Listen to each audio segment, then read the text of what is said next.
కృష్ణ జై. ఏ కొడుకు కోసం బతికున్నానో వాణ్ణి నా శిష్యులే చంపేస్తున్నారు.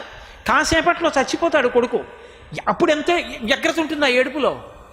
అయ్యో చచ్చిపోతాడు కొడుకని ఎంత ఏడుస్తోందో ఆవిడ.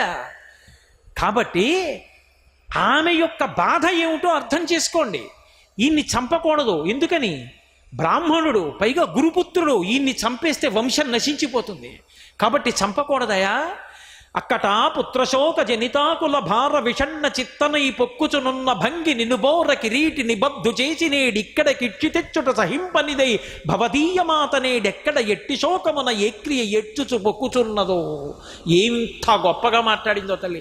భవదీయమాత, మీ అమ్మగారు ఎక్కడ ఏడుస్తోందో పిచ్చి తల్లి. అయ్యో చంపేస్తున్నారు నా కొడుకుని. తప్పయ్యా. గురుపుత్రుడు ఆయన తప్పు చేశాడా? ఆయన అనుభవిస్తాడు. మనం తప్పు చేస్తే మనం అనుభవిస్తాం. వంశమంతా నాశనం అయిపోతుందయా. తప్పు. బ్రాహ్మణుడు గురుపుత్రుడు చంపకూడదు, వదిలేయండి. ధర్మరాజు గారు విని పొంగిపోయాడు. అబ్బా, ఇంత కష్టంలో ఎంత ధర్మం చెప్పావు ద్రౌపది. ఎవరు చెప్తారు? ఆడది చెప్పగలదు.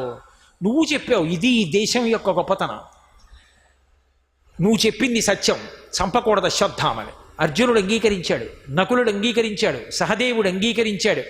కానీ భీమసేనుడు లేచి అన్నాడు, మన కొడుకుల్ని పట్టుకు చంపేసిన వాడిని పట్టుకుని వదిలేయండి వదిలేయండి వదిలేయండి గురుపుత్రుడు అంటుంది అంటే. మరి ఆయనకు ఉండక్కర్లా ధర్మం? మీరు చంపేస్తారా? నా శిరస్సు యొక్క పోటుతో 1000 ముక్కలు చేయనా వీడి తలకాయ, చెప్పండి ఏదో ఒకటి అన్నాడు. చూశాడు మహానుభావుడు కృష్ణ పరమాత్మ. చంపేయడం తేలిక. ఆవేశంలో చంపేశారనుకోండి, ఆ పాపం కట్టి కుడిపేసిన నాళ్ళిక పరీక్షిత్తు కూడా మిగలడు. ధర్మం అన్నది లేకపోతే కృష్ణుడు వెళ్ళిపోతాడు అంతే. చెప్పిన మాట వినడం ధర్మం తప్ప కేవలం పూజ చేయడం ఒకటే ధర్మం అవ్వదు. ధర్మంలో అంతర్భాగం పూజ అవుతుంది. కాబట్టి పరుగు పరుగున వచ్చాడు. వచ్చి అర్జునుడితో మాట్లాడాడు. భీముడి వంక చూసి నవ్వాడు. హాస్యోక్తులాడి అర్జునుడి వంక తిరిగి అన్నాడు, నిజమే, భీముడు చెప్పింది కూడా తప్పు లేదు. ఇతను చేసింది మహాదోషం.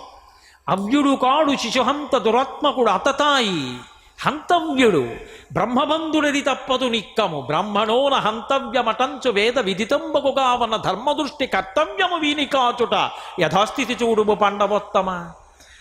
ఏమి పద్యాలండి పోతన గారి పద్యాలు. యథాతథంగా తీసుకున్నారు. బ్రాహ్మణోన హంతవ్యమటంచు, అవ్యుడు కాడు శిశుహంత దురాత్మకుడు అతతాయి. ఆతతాయి అన్నమాట పోతన గారు వాడారు. అవ్యుడు వీణ్ణి క్షమించకూడదు. శిశువుల్ని చంపాడు, పరమ దుర్మార్గుడు, మహాపాతకం చేశాడు, సంపేతల బారై వెలిసింది. బ్రహ్మబంధుడది తప్పదు నిక్కము. బ్రాహ్మణుడు, అది కూడా జ్ఞాపకం పెట్టుకోవాలి. గురువుగారి కొడుకు.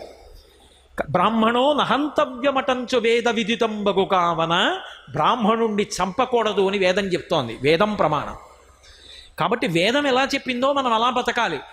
మరి వదిలేస్తే ఆ పాపం అశ్వత్థామని కట్టి కుడుపుతుంది. కట్టి కుడిపింది. అందుకే కృష్ణ భగవానుడు శాపవాక్కు విడిచిపెట్టాడు. చిరంజీవి కానీ ఎవరూ చూడాలని కోరుకోరు. అశ్వత్థామని చూద్దామని ఎవరూ కోరుకోరు. ఉగ్రభూతమై తిరుగుతుంటాడు హిమాలయ పర్వతాల్లో ఇప్పటికీ. కాబట్టి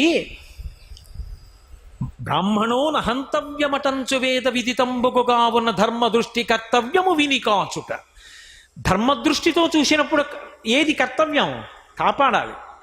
కావున యథాస్థితి చూడుము పాండవోత్తమ. పాండవులలో ఉత్తముడైన ఓ అర్జునుడా, ఏది చెయ్యాలో చెయ్యి ఇప్పుడు. సర్వం శ్రీ ఉమామహేశ్వర పరబ్రహ్మార్పణమస్తు. స్వస్తి.